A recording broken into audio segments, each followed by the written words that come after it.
Hi, everybody, and welcome to Momentum. This is a project I've been working on for, probably the last few years, but over the last couple of months, I've finally managed to sort of make it all happen. Do these sessions, write the collateral, build the templates, all that sort of thing. So, to give you an idea of what it's all about, Momentum's basically a problem solving framework coming from my background in solving commercial problems in marketing, media, and advertising. It's a way to help you think, it's not a way to tell you how to think. And it's really a good way for people to, I think, expand the way that they solve problems and be really mindful and really conscious of the problem that they're solving throughout the entire process. So there's 4 parts, including today. We have today's introduction, which is really like a scene set based on where Momentum has come from, what it's trying to solve for, what you can expect to get out of it, who it suits. The second session is around what we call acceleration and coherence. It's about really breaking the back of the problem, solving it in a way that is really robust, really credible, but also can be communicated to generate endorsement, to generate the ability to move forward with the thinking, which is really super important. The third part is around what we call translation, which is translating the strategic direction into actions. And that involves mobilizing a whole bunch of different people depending on what the problem is. So there's some tips and some processes and some techniques that we think are really going to help you in that sense. And the last part is around distribution. And that's when the answer enters the real world. The answer starts becoming something that customers are seeing. And there's a whole bunch of things that I think are really important. Answers are going to differ all the time. But there are some universals. And I think 2 of the universals that we're really going to focus on in that last session are around sort of planning and planning to fail in order to succeed. And I'll explain a bit more of that when we get to it. And also making sure that you communicate results, you communicate momentum with key people that need to understand it. And that includes all the way to executive level and your day-to-day contact. So making sure that communication is super purposeful as well as impactful and generates a sort of endorsement, generates a sort of support that can then lend you and allow you to do better work moving forward. So let's just jump into it, right? This is session 0. It's the introduction. It's the scene set. Like I said, Momentum's a planning framework. It's developed to help marketers, media, and advertising leaders make better decisions and deliver improved commercial outcomes. And if we break that into some pieces to make it really sort of make more sense, right? It's a planning framework. It's focused on solving problems. I think at the heart of what I do and what we probably do collectively in marketing, media, and advertising is we're given problems to solve, and we like to solve them, right? And if you solve them and you provide a strong answer that delivers on the problem, job done, right? So ultimately, what we're doing in the advertising media sense is probably a means to an end. The end is the commercial gain. The means is the advertising activity in the middle. I think if you really focus on that end game, you'll be in a really good spot. The second part is it helps you make better decisions. So it helps support decisions and it helps build strong cases for endorsement. There's no shortage of really strong ideas, and a lot of the reason why ideas don't get endorsed is because the case that's been built around them is just not strong enough. It doesn't mean the idea isn't right, and it doesn't mean the idea couldn't solve the problem. It more means that it's hard for someone to generate the confidence to endorse the idea, to make it happen. And we've got to be really conscious. We're in the business of getting ideas into the real world. Working in the abstract, working in the theoretical is interesting, but it's really difficult to have a commercial impact that way, which leads us to that last point, which is commercial outcomes. So Momentum's really rooted in helping businesses sell more things, and it's pretty honest in its intent to do that. I think successful client-customer relationships are built on trust, but they're also built on effectiveness. marketing talks a lot about effectiveness. It's absolutely an area that people aspire to generate results in. But I think that the key kind of number one goal of effectiveness is commercial gain. That's where really you start to see whether you're having a difference. So this session, what are we going to go through? Well, we're going to go through a scene set of momentum. I'll take you through really brief the media and advertising landscape and why I think now is a great time to do this in terms of what that landscape is serving up. We'll talk about what it is, what momentum is, the key principles and how it works, and culturally sort of where it's come from. And then a rundown of the next 3 sessions. And most importantly for you who's investing your time in this, and thank you for doing that, by the way, what's in it for you? What are you going to get out of this? If you choose to pursue this and spend your time on it, well, what do you get, right? And that's super important. So momentum, a quick scene set.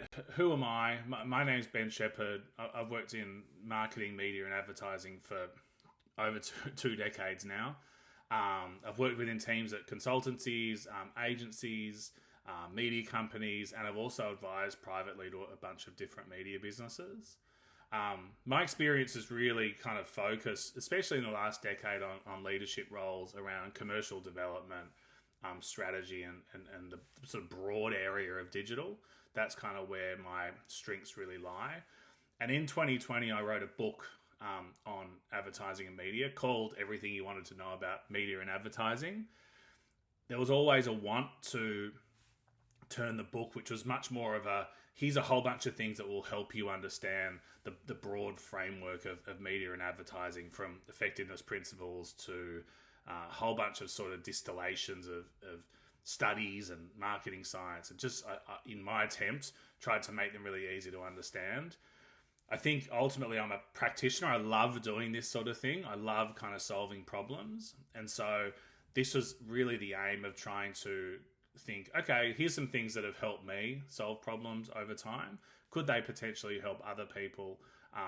And what can I share around what I've learned along the way? Because I've worked with some really great people that have absolutely opened my eyes in terms of how I try and fix problems. And I hope all the way through my career that continues. Really, this was created because problem-solving skills can be applied everywhere in media, marketing, and advertising, regardless of the role that you're in. Consumer behavior and consumption habits continue to change and evolve. We know this, we read about it, and we also know that advertising is a significant investment for businesses. There's around $20 billion in Australia spent on advertising per year. It serves a super important role in driving customer demand and generating customer growth. So it's not only a big expenditure item, it has a really big economic job to do. So it's something that we take pretty seriously, and it's something that's important for the customers that we serve as professionals in media and advertising. I think great media and advertising is defined by the clarity of the decisions made throughout the process. I think if we can get these decisions right, it can be a really strong material driver of new commercial value, and it can be very efficient. If we get them wrong, it can still be a really great driver of new commercial value. But I think its chances of success are increased if the clarity of decisions is really sharp. Like I said earlier, everyone involved in marketing, media, and advertising can be strategic. And the goal of this whole process is to give people the chance to skill up and grow their confidence in this area. One of the things that I think makes people hesitant around having input into strategic processes is they will say, well, I'm not strategic. I don't really know much about that area. I think in our day-to-day lives, we make a ton of strategic decisions. We're making decisions all the time. So I think we're relatively well tuned in terms of how to make good decisions and make bad decisions. And I think we've learnt a lot along the way. So I think we're all better served if everybody feels confident to contribute to strategic decisions and really think about this whole job that we do in terms of helping businesses connect with customers, sell more things, that it needs a whole bunch of strategic decisions. There's a whole bunch of selective choices that are made every day, every minute. So there's not a strategic time and then a non-strategic time. the whole thing's strategic pretty much, which makes the term kind of probably null and void, to be perfectly honest. Now, like I said, there's thousands of decisions that are made every single day. I think, again, if we can improve our ability to make these decisions and make them just a bit better or a bit sharper or a bit faster, I think we all benefit along the way. I made a decision to make Momentum open source by design and available to everyone because I've learned all of my ability to solve problems through people that have done the same thing. So I think gatekeeping information, gatekeeping processes, I don't think really serves anybody. I think if I'm a client, I want to know how you solve problems. I want to be able to see inside the box and understand how you've come to certain methods of thinking. And also too, if I'm a practitioner, I may want to get different perspectives. I may not apply those perspectives, but I might want to know about them. So my view is I love, and I still do every day, read about new ways to solve problems, interesting theories, etc., etc. And I thought the best thing to do would be to make this completely open as well. So hopefully people can use it, reuse it, remix it, reapply it, criticize it, reshape it, whatever they want to do. One of the things that I think is important in that sense is there's no real one right answer when it comes to using media and advertising to grow brands. There's so many different business challenges that our clients face. Customer tastes differ and they change. And there are so many different combinations of messaging, distribution, experience that can be used. So I think it's naive and simplistic to assume that there's a right answer. So with that in mind, our role in terms of building these answers is to build credible, robust, and effective answers to the problems that we're faced with. They may not always work, but I think the answer needs to be those three things. Super credible, really well considered. It needs to be robust. It needs to stand up to interrogation. It needs to stand up to building a strong case that can be convincing and can show that there's no loose ends. And I think it needs to show a path to being effective. It needs to be able to show that if we do X and Y, we believe this will happen. It's hard to predict the future, but I think it is the right thing to try and understand how something can be driven, a result can be driven. While the end answers can always differ, and I think they always will, because creative thinking is always going to be trying to look at new things, and we don't want to be stuck in the rut of always doing the same default. The process in which we use, or the frameworks that we use to help us get to those answers, can be structured, robust, and credible, and I think that's important. So if you think about sort of two things, right? You want the process to be relatively consistent and uniform, and have certain checks and balances that make sure that whatever answer we come up with is well supported. The second thing that's never going to change is that focus on the customer and the commercial outcome. So that's something that we always have to have absolutely central in our mind, is how that prospective customer sees what we do, what we expect them to do, what all the other environmental factors are that can influence that.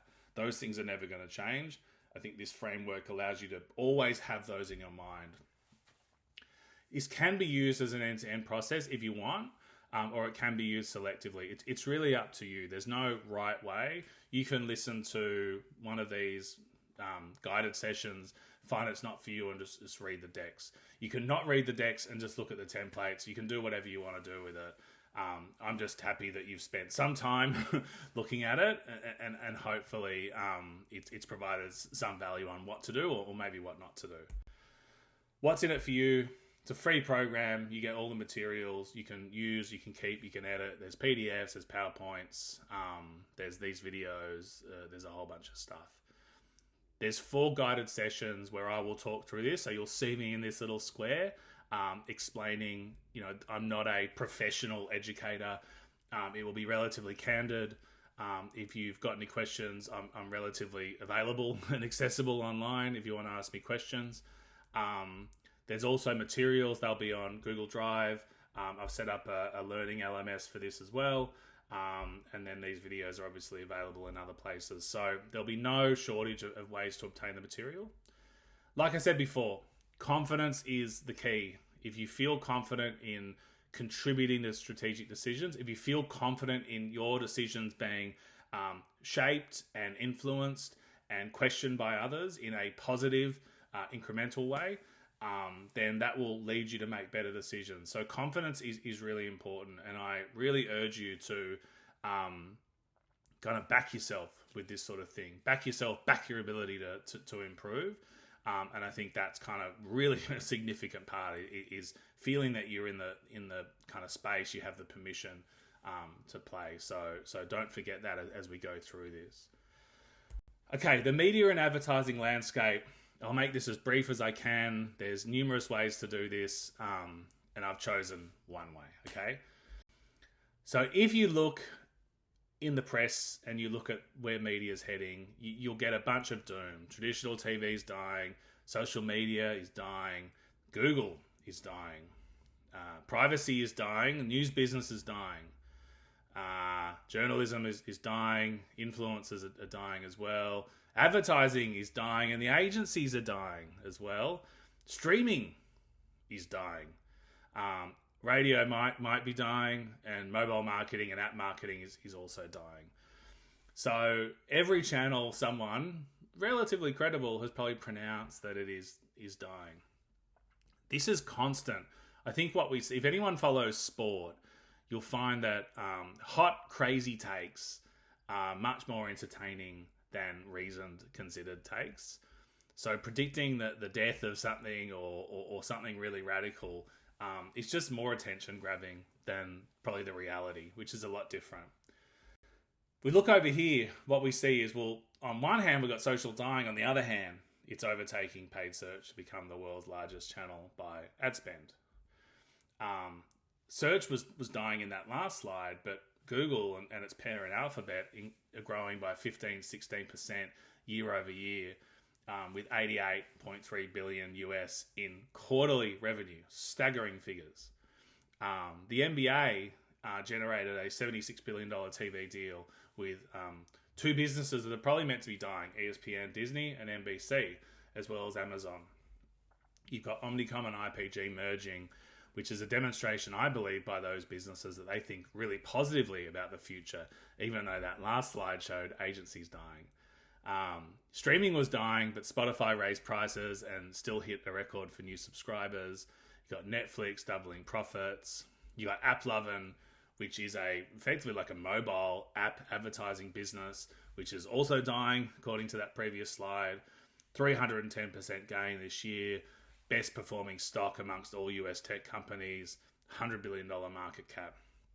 So you've got these two elements of everything's dying, everything's changing, everything's capitulating. And then you've got a sort of evidence of success. It's probably in the middle. There's a lot of change in media and advertising, especially in media consumption, but the change is gradual. It doesn't happen overnight. It happens relatively steadily. That doesn't mean that you be complacent, but it doesn't mean that everything is differing. So what has historically served us in terms of thinking and shaping ideas and problems will probably serve us if it adapts over the next few years. But the one big change, I think, in terms of advertising that is getting more pronounced is that almost every advertiser in the world relies heavily on the same two platforms. So you have entire categories going after the same audiences, using the same tactics at the same time, en masse. And I think that's really difficult to defend. And it creates a situation where I think there's some potential laziness in the default selections. The other thing that I think is really interesting, but also a concern, I guess, of the future of the current landscape, it's a really big disparity between these two platforms and their growth rate and the growth rate of the businesses that rely on them. So those two platforms are growing at double digits, in some cases medium double digits every single year. And the businesses that power that growth are growing at low single digits on the whole. And I think it's a pretty big disparity. And I think that sort of shows that the value potentially isn't being evenly distributed. So if we touch a bit on that growth challenge, and this is a big part of why I kind of got my shit into gear and decided to do this, is marketing, media, and advertising talks a ton about growth. And it finds things that validate that it is powering growth. And I think in a lot of cases, it probably is powering some growth.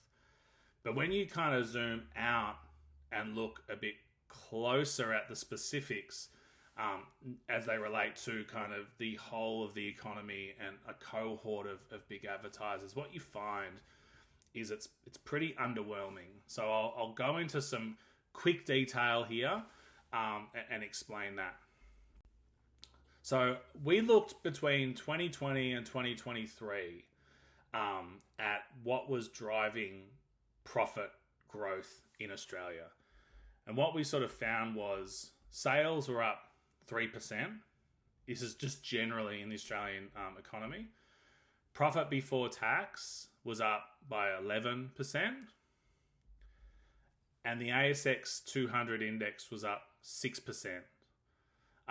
So again, if you sort of think about this in a really basic way, sales revenue is up 3%, profits up 11%.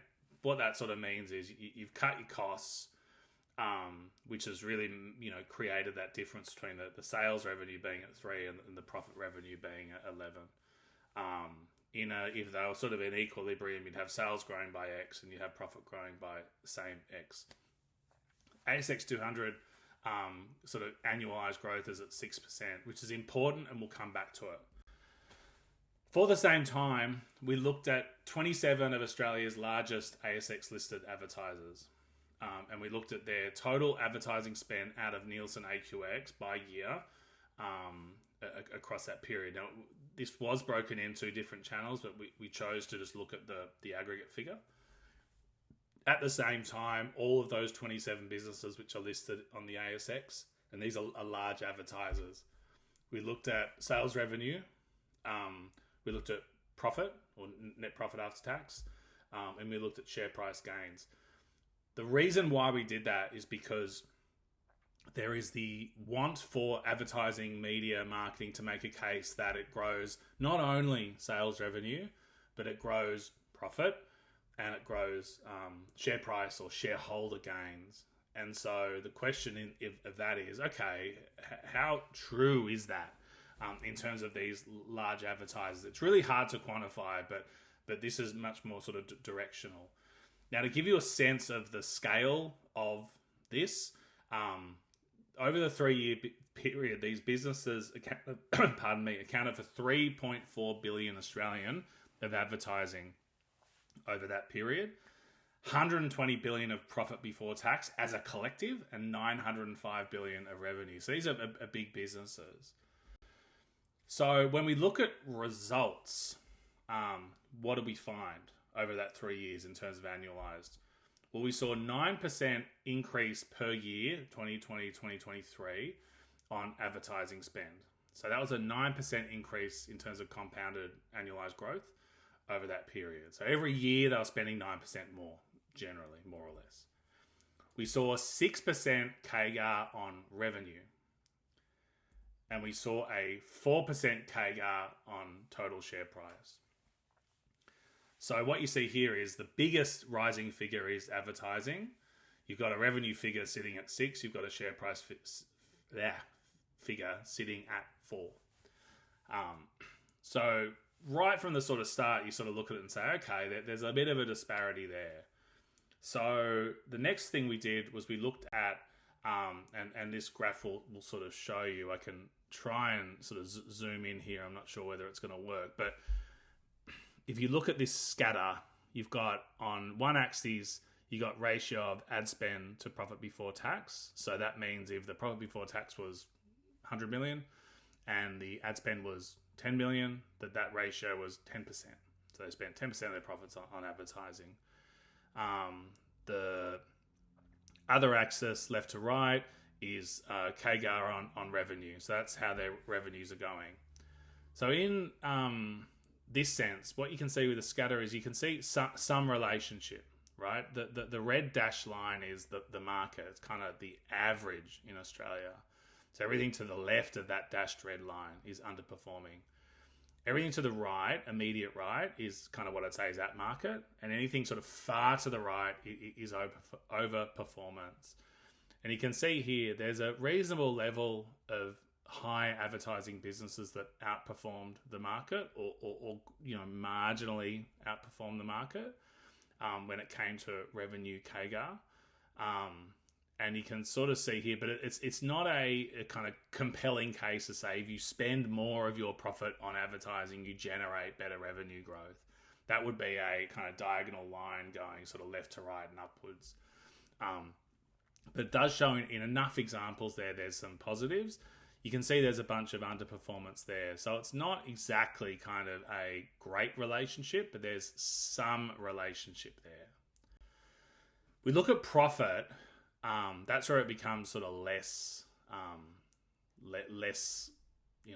obvious, I guess. Really want to be above the line of sort of overperforming the market. And the reason why I've had that line in there is because I think advertising's role is to help you overperform the kind of general baseline, right?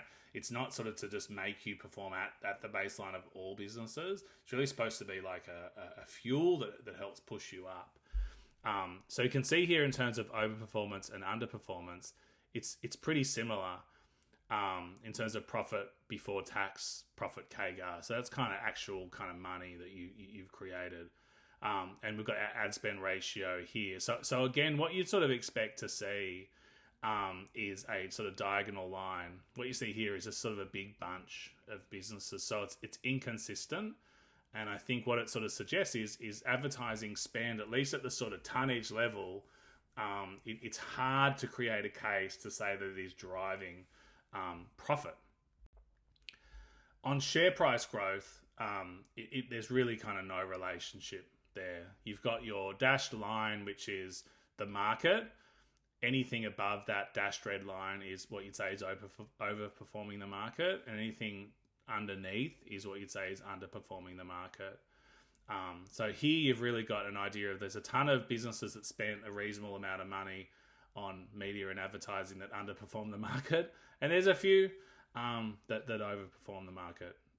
So it's really sort of a 50-50, which is kind of what you'd expect if there wasn't a strong relationship. Now, I'm not someone who believes that advertising in and of itself can be a lever over the course of 3 years to really move most of these metrics apart from revenue.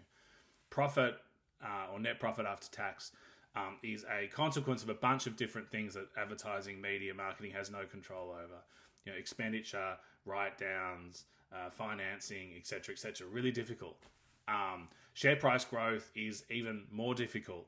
That is a consequence of things like net profit, but a consequence of a whole bunch of different other things that marketing, advertising, media has no control over. So in that sense, I look at it and say, okay, there is some evidence that advertising, marketing, media can drive revenue. Let's really focus on that area because revenue is an input into profit and profit is an input into valuation. Let's really focus on what we think we have a material amount of influence over or some influence over, and let's not bust our balls trying to make a case that we're this massive share price accelerant or we're this massive net profit accelerant. I just think it's kind of wasted energy.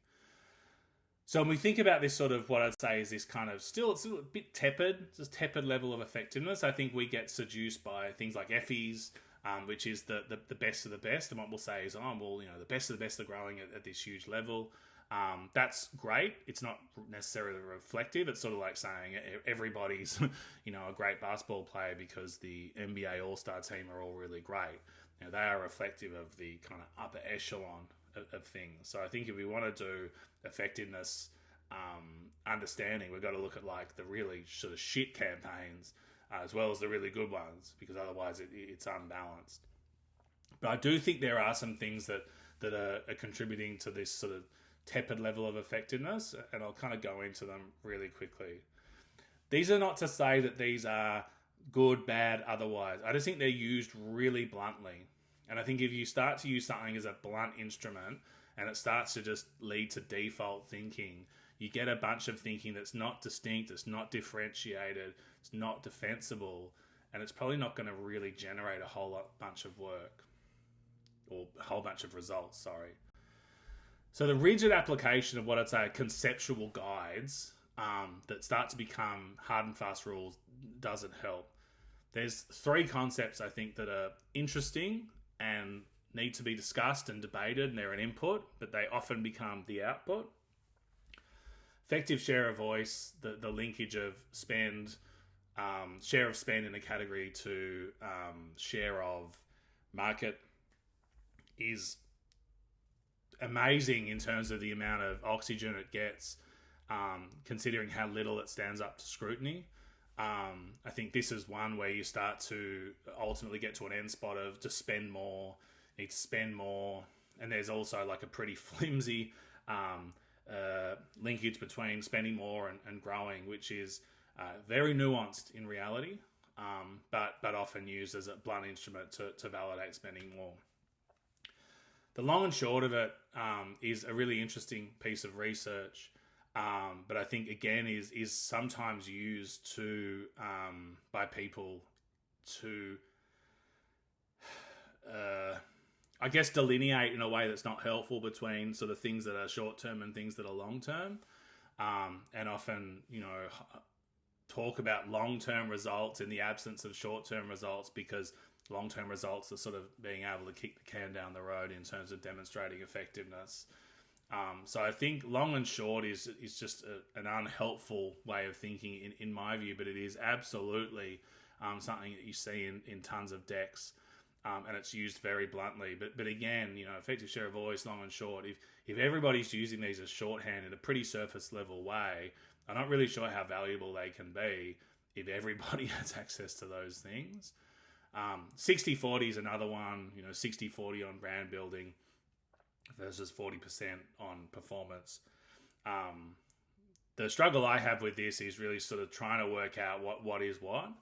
And any sort of uniform, you should spend X on this and Y on that, I don't think really works. It sort of reminds me of macros for eating.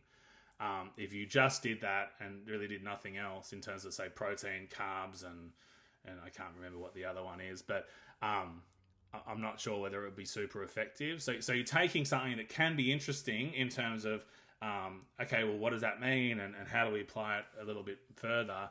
And then it becomes this shorthand to, well, here you go. Here's what the answer is. It's 60-40. Here's what the answer is. It's effective share of voice.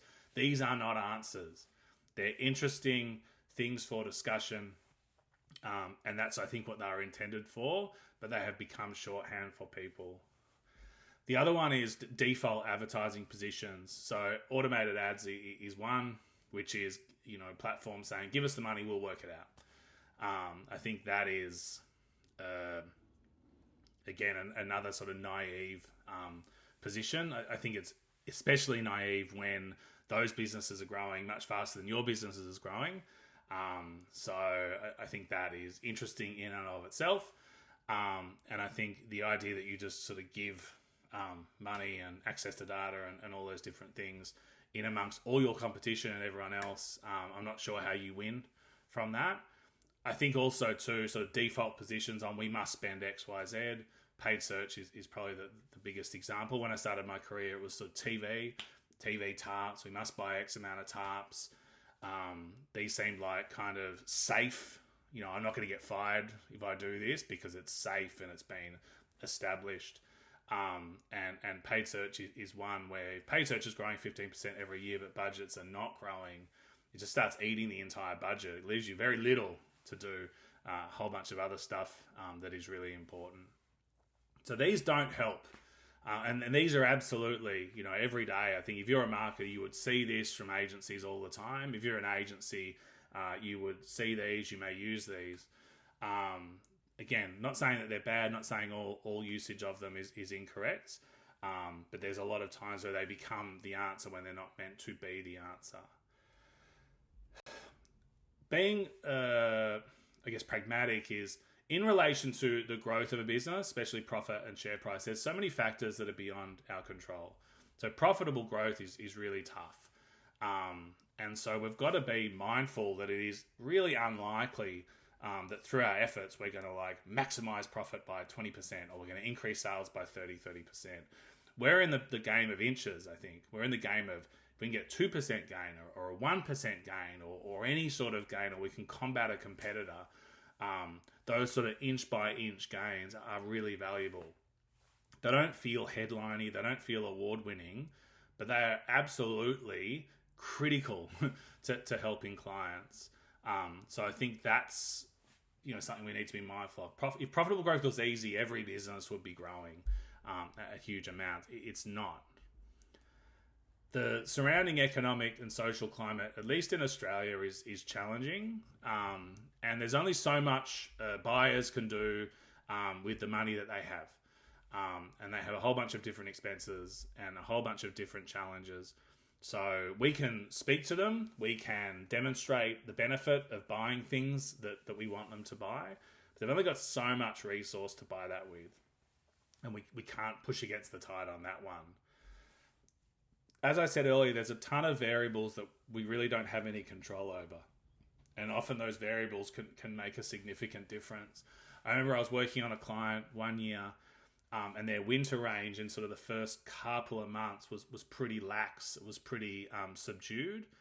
And the pressure from shareholders and the pressure internally was significant on marketing. But what they ultimately found was that the winter range, the start of winter had been unseasonably warm, probably at the time. It may be normal seasonally warm now.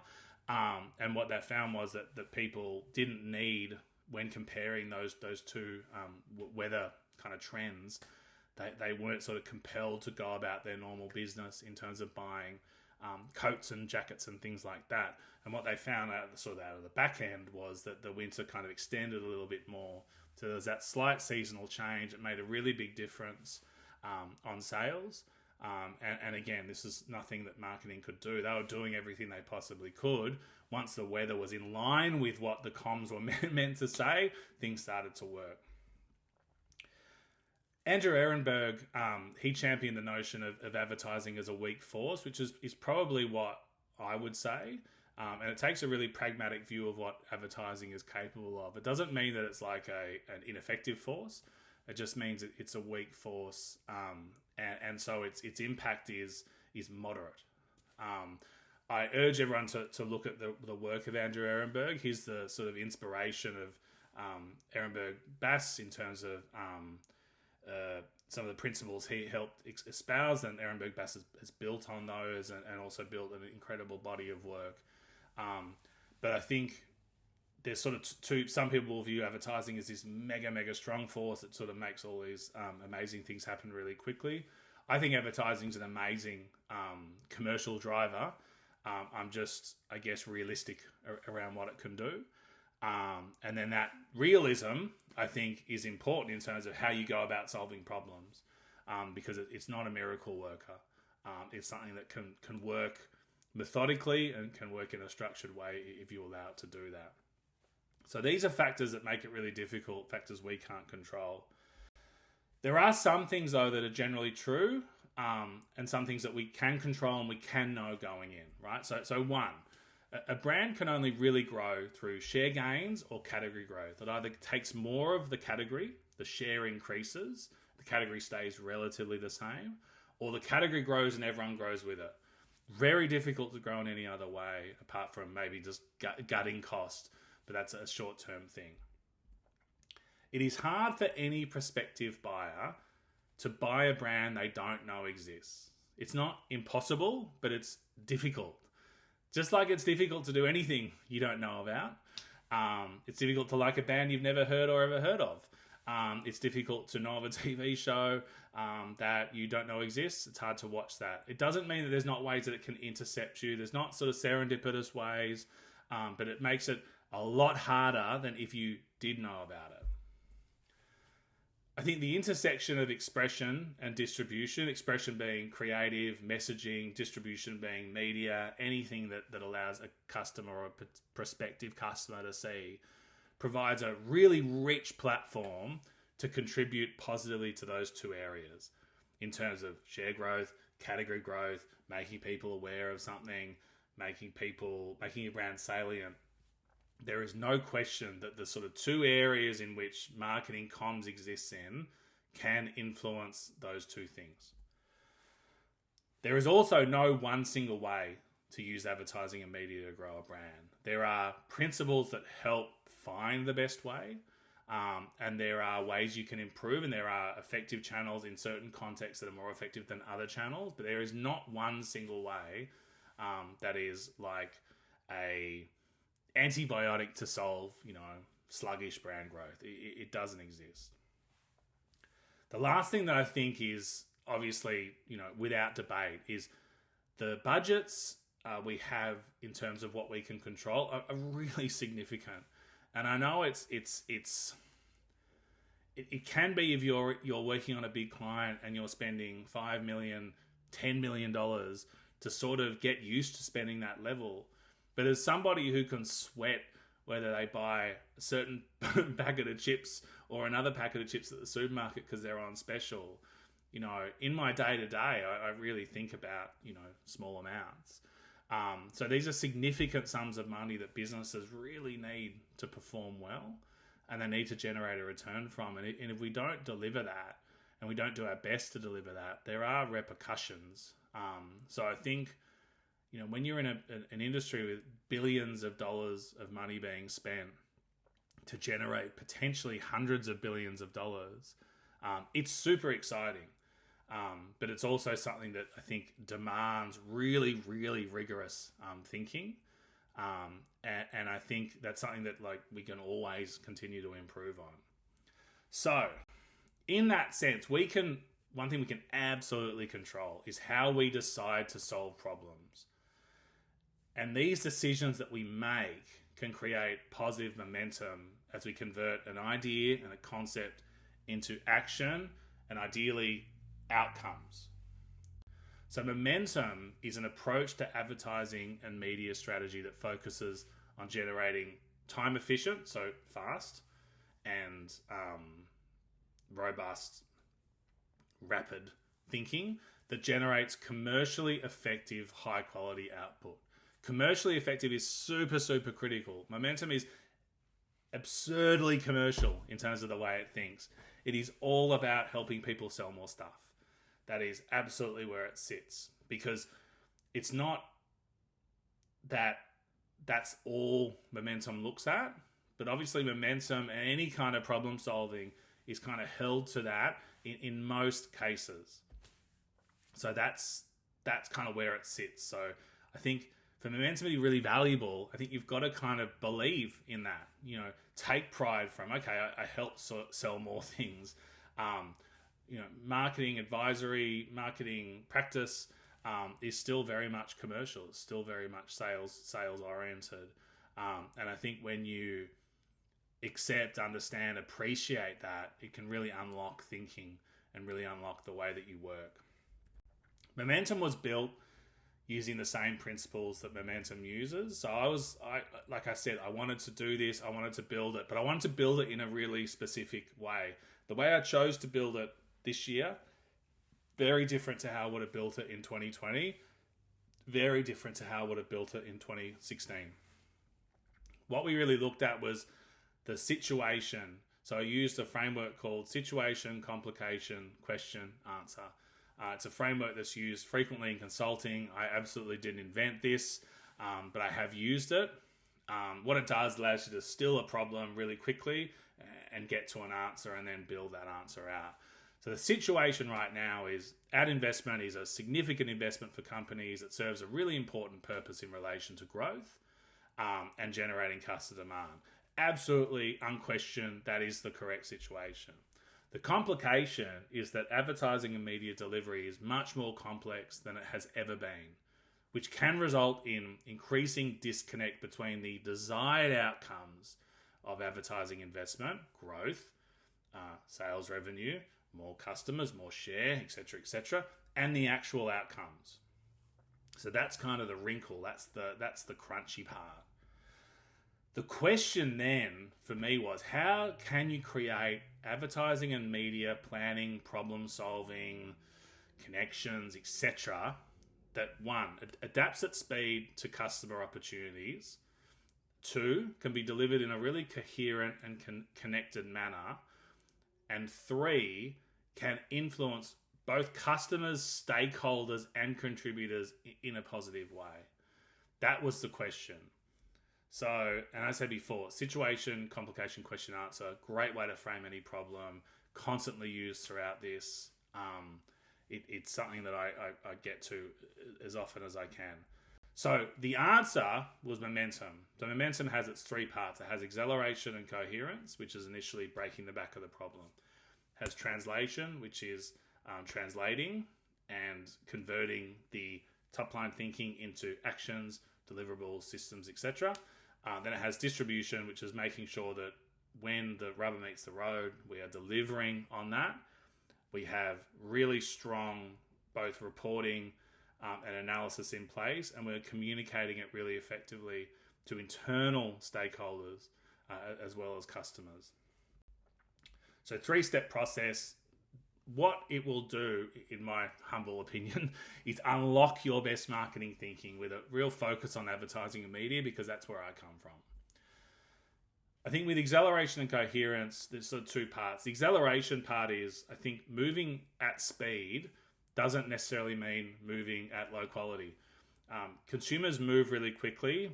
Your surrounding brands, competition are moving really quickly. So opportunity presents in very limited windows.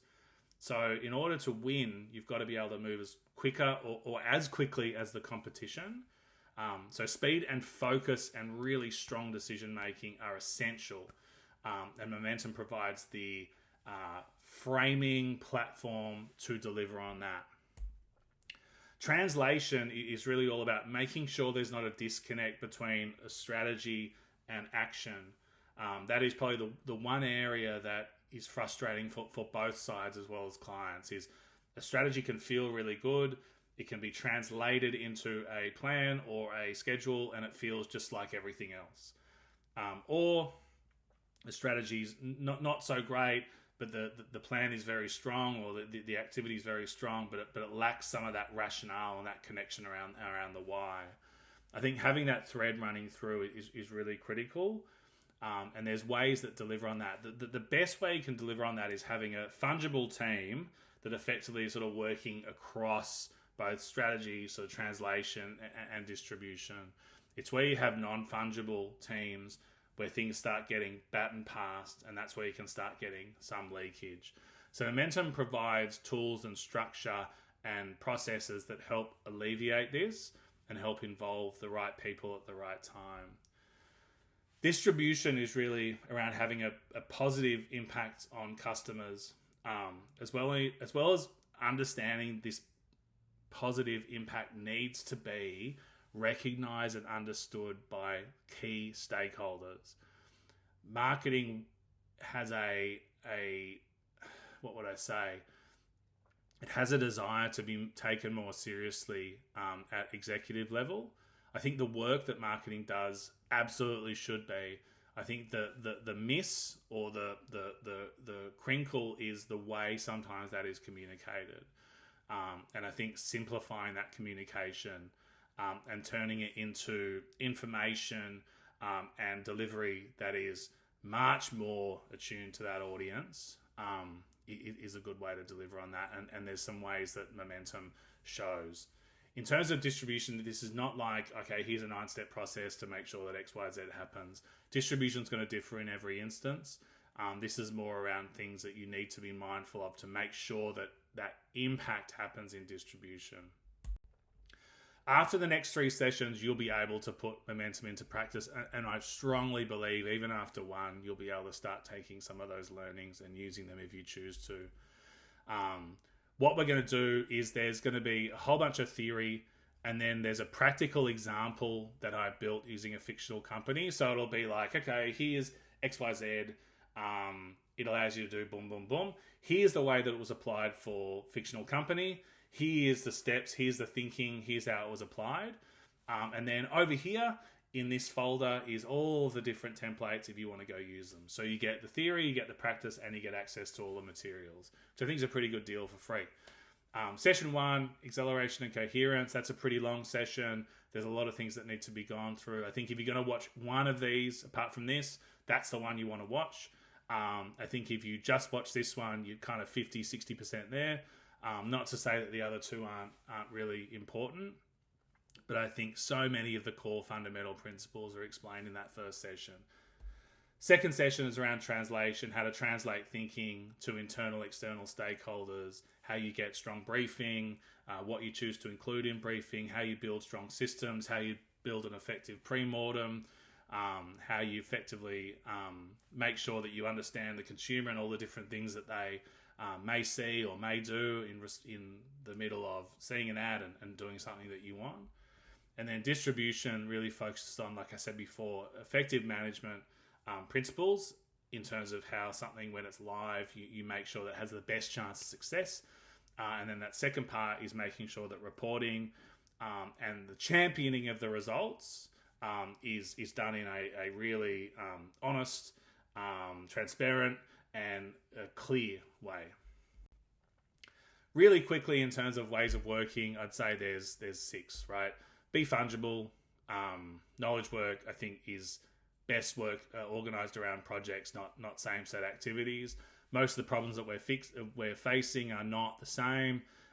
Being fungible opens us right up to different ways of thinking. Question assumptions, so using first principles to break traditional logic is very important in momentum. If you don't do that, you don't get as much out of it. Open thinking, the best illustration of that is asking what would need to be true, not what is currently true. I think the worst thing that I think you can face is that's a great idea. Who else has done it? And how did it go for them? Which is effectively saying, well, what is true? Like, what is true from the past that I can apply to mitigate the risk here? That's not necessarily a bad way. But what it suggests is you're going to get thinking that's limited by stuff that's already been done. I think by asking what would need to be true, you open yourself up to new thinking, but you provide that level of building a robust case around why it could work, and then challenging whether you believe that holds to be true. Serving the answer, I think, is in terms of making sure that you are delivering on what the answer needs to provide. So choices and decisions that enable the result that you want, not sort of necessarily issues or insights that seem interesting, but can sometimes move you off course a little bit. Testing the problem, like I'd say here, hypothesis-driven thinking is a key part. You'll see in the next session that put into action. I think what I'd say is, again, back to confidence. Experience and expertise that you have, I think, enables this hypothesis-driven thinking. I think the first instance that a lot of people, including myself in the past, would go to data. So you'd say, I don't possibly know enough about this. I need to go and assemble a whole bunch of information to feel confident to actually earn the right to have a view on this. I think clients' expectation is, I've got you in because you are an expert. That doesn't mean you can just make stuff up. But I think the implication is you probably have a reasonable understanding of what to do. Based on your experience, based on what you've seen before. So I think lean into that and have that confidence. The last one, like I said, is making decisions is super important. So having the confidence to do that, as well as having a process to do that in a way that you feel is defensible is really key. Because strategy really is about selecting goals and risks, not avoiding those. And I think that selection of what to do and what not to do is really important for focus. Otherwise, you can try and do too much, which can create just too much to do with the same level of resource. And I'm not somebody who thinks sort of doing heaps more is something that necessarily is more effective.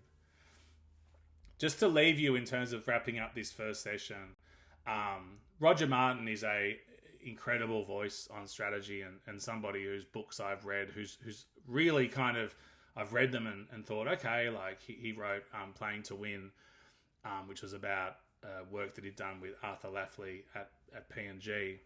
And that was really about introducing new products, new categories in all these sort of different markets. But I was really enamored by this way of thinking. And so I was working in a media agency at the time, and I ran to the MD and said, oh, this is really interesting. I think we can apply this. I think we can sort of shape it and make it a way that we can work. And she backed me in. We did that. And it became really successful. We won a whole bunch of different pitches, and we found that we were just getting a lot better at communicating what we wanted to do and why we wanted to do it and why it was the right idea to decision makers in a way that I think worked, because it was kind of how cases were probably built inside their businesses. Whereas before that, we'd spoken a lot more in sort of media agency language, media agency planning frameworks that are really good, lead to really good results, but they can be quite foreign to that decision maker audience. But one thing with Roger Martin, who really is the kind of champion of what would need to be true, is he said, if you can define the problem differently than everybody else in the industry, you can generate alternatives that others aren't thinking about. And I think a great agency, a great marketer, that's what we do. And I think Momentum, I think, is all about trying to look at things differently to others, but using consistent approaches to do that. So it's not about rigid thinking; it's about really open thinking, but having specific ways that help enable that. So look, that's a pretty good sort of at least ambition. I'm not purporting to be a Roger Martin type person. But I saw that quote and thought, wow, it's a really great way of looking at things. So that's the first session. Hopefully you enjoyed it. Next session is around acceleration and coherence. I'm Ben Shepherd. Thank you so much for your time today. If you've got any questions, please reach out to me. But thank you, and I'll see you soon.